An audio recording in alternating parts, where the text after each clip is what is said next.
Good morning and welcome to Muscle Maintenance with In Shape Fitness. I am Kim Watkins. I'll be your trainer, of course, and today's workout is a level 5 workout. It is a little late getting to you. I apologize for that. I had a very, very busy day yesterday with the Alexander Hamilton group and our Alexander Hamilton Fun Run, which was a 10-mile run I did up the center of Manhattan, and then a bunch of events that followed throughout the day, and it just became a little too crazy. But here we are. We're going to stand up. I want you to kick off your shoes, do a postural systems check, take a couple of deep breaths, and then start swimming through the air with your hands, with making big circles back and around. Slight bend in the arm, but not that much of a bend. Very controlled movement. Squeeze your tummy muscles.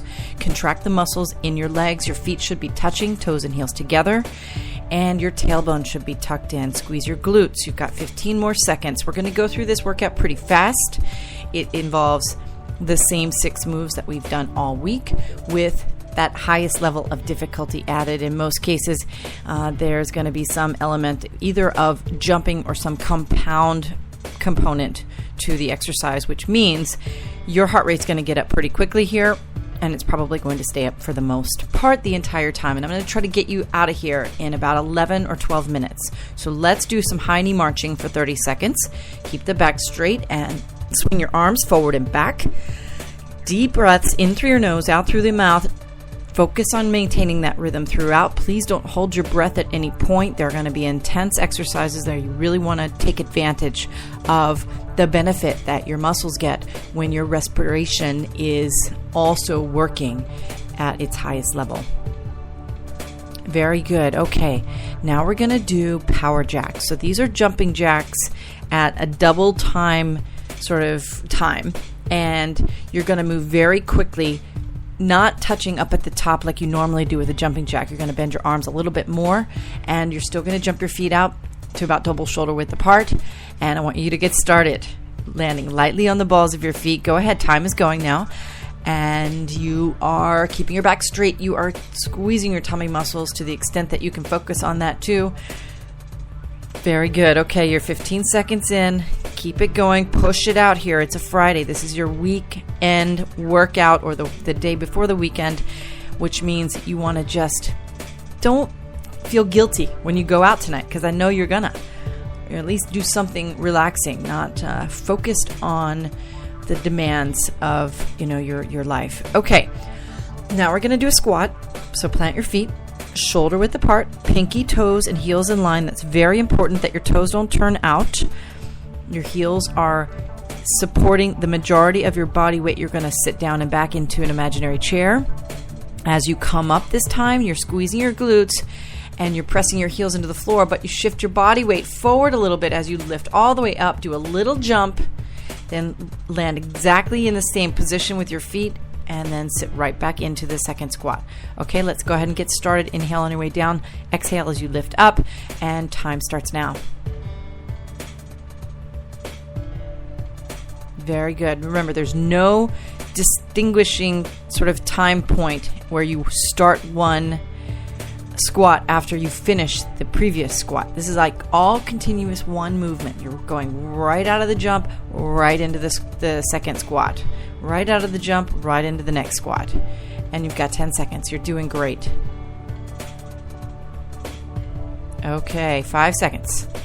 4, 3, 2, and 1. All right, now walk out Spider-Man push-ups. You should know these by now. If you've been following these workouts for a while, you know, and know this week for sure, that we've been putting your hands on the floor. You walk out to push-up position. Now, one Spider-Man push-up means that you're going to bend your elbows, lowering your body, and bring one knee around to meet the outside of your body at the elbow. So you're going to kind of squeeze the elbow to the knee. Then you straighten your leg back out, push your body back up, and then walk your hands back, stand all the way up. I'm going to start the time. As you go back down into the next one, you're going to do the opposite leg. So you just alternate with the leg movement, but you do a push-up each time. And if you need to go backwards, please feel free to do so. If you need to just do the push-up part, or you just want to do the Spider-Man part, that's fine, but keep moving. You are about halfway through the 30 seconds. Nice.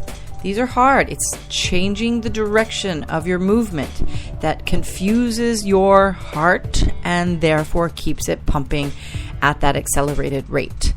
That's why these are so beneficial, because I need to get you in some cardio and strength and agility and sort of proprioception, so you're just awareness of body so that you learn how to be a better exerciser. That's the point of all of these workouts.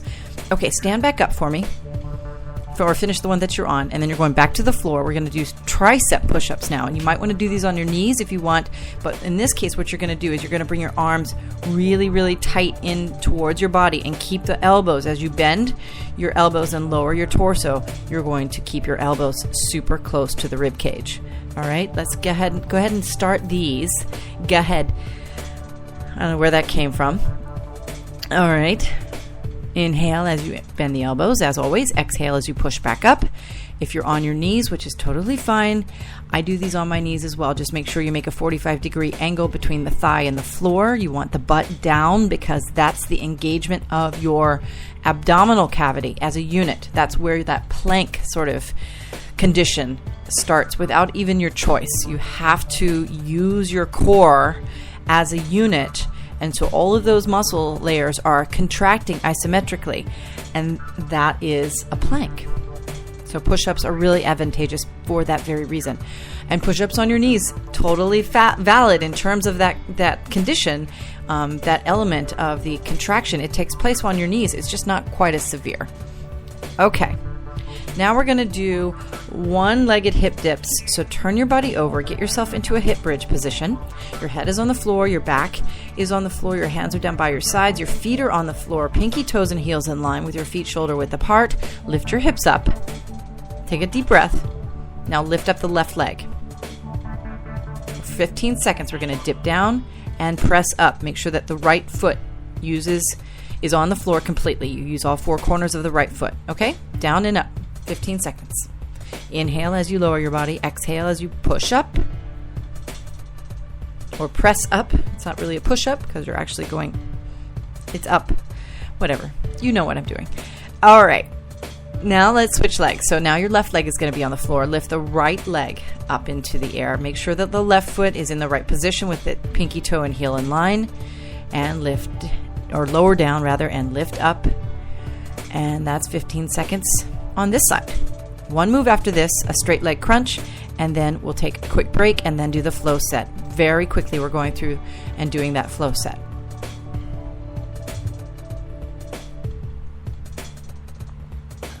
Excellent. Okay, take a break, take a break from the hip dips. Straighten your legs out in front of you. Let's do the straight leg crunch now. So your hands are going to hover and kind of over your hips, straightened out. Your legs are straight. Take a deep breath in, draw your navel in towards your spine and lifting up through the sternum. Squeeze your tummy muscles. Draw the belly button towards the spine. Lift up to about 45 degrees off the floor. Head, chest, shoulder blades, the top of the rib cage. Up and back. 30 seconds. Take your time and pause when you get to the top. That apex, that point where you have to switch directions again, is so critical because your ability to control yourself on the way back down wards off gravity and allows you to use your own energy to get your body back down to the floor. Otherwise, gravity is more than happy to help you out, but you don't want that because that diminishes your energetic output. You need to maximize it. So we have to control every single second of our movement. Okay, stand back up. We're going to go back to power jacks in 10 seconds. Quickly through this flow set so I can get you out of here. Are you ready? Remember, these are the power jacks. You're moving double time. Jump, jump, jump. Ready, set, go. 30 seconds. Will take us right to the 10-minute mark in this workout, and then we've got 5 moves we're going to do as quickly as we can. Keep breathing. Keep the abs engaged. Your back needs to be straight. Your chest should be lifting with your breath. Your shoulders are still open. Ears over your shoulders. 8 seconds more for these jacks. And then we'll go into the squat with a jump. Good. Okay, now plant your feet shoulder width apart. Squat jumps start now. Very nice. These are hard. Inhale on your way down. Exhale as you lift back up and jump. Inhale on your way down. Exhale as you lift up and jump. You can do this. Just get through these next 2.5 or so minutes, and you will be all set. And truthfully, take this workout through the weekend. It's if you don't mind rolling out of bed on a Saturday morning, you're going to have a really fun weekend. You've got summer plans. Maybe you're going to the beach, you're going to the pool. Now we're doing the walkout Spider-Man push-ups. Time starts now. Your quick 12-minute commitment to the strength of your body will reward you all day long. You will feel stronger. You will wear more of a smile on your face. I guarantee it. You'll be able to eat more and enjoy more. Not that you have a free pass to eat anything that you want. You always want to make smart decisions about food. And I try to get, depending on how overweight you might be, sort of anoint yourself with like a rule of thumb in terms of percentages of really super smart decisions in terms of food. Now the tricep push-ups, by the way, you're on the floor. Get your hands in position, and time starts now for tricep push-ups. Remember, your elbows stay really close to the rib cage as you lower your body, and then you press up. Really focus on using the whole hand. Don't just use the heel of your hand. Use the top part of your palm and your fingers. So for my own life, and I'm pretty fit, I kind of go by the 80-20 rule. 80% of the time I am so smart with my food choices, it's ridiculous. I wake up almost every morning, instead of eating cereals and bread and that kind of stuff, I go for salad. I do yogurt and cottage cheese sometimes, fresh fruit, all seasonal stuff. And my family and I are members of a vegetable co-op, so we have all kinds of really great seasonal vegetables in our place in New York all the time. Now turn your body over. We're going to do those one-legged hip dips. Right leg first. Left is in the air, left leg in the air, lower down and lift up. 15 seconds on this leg, and then we'll do 15 seconds on the other leg. But the weekend is typically a time when things fall off for people in terms of the smart decisions they make. You're much more, readily going to go out to eat. Switch feet, by the way, left leg down now, right leg in the air. And that's okay. Just make sure you still abide by a relative sense of principle when you face the decision you make for any given meal. And this workout can help you make more, give yourself a little more freedom in terms of that, I guess is my point there. Okay, last move, straight leg crunch. Finishing you off here, and I'll set you free for this second weekend of July in New York City. It's actually rather lovely after a really, really humid week and torturous week. Yesterday, oh my gosh, we ran 10 miles up Manhattan, the center of Manhattan, up Fifth Avenue into Harlem to Alexander's country home in Harlem called The Grange, and we were sweating so profusely. It was just like running through Jell-O. But today it's really lovely. Hopefully you're going to enjoy a really great weekend as well, wherever you are. I'm Kim Watkins from InShape Fitness. We'll be back on Monday with a brand new week, brand new set of exercises on Monday morning. Level 1, easy, shake off the cobwebs exercises. Have a great day. I'll see you soon.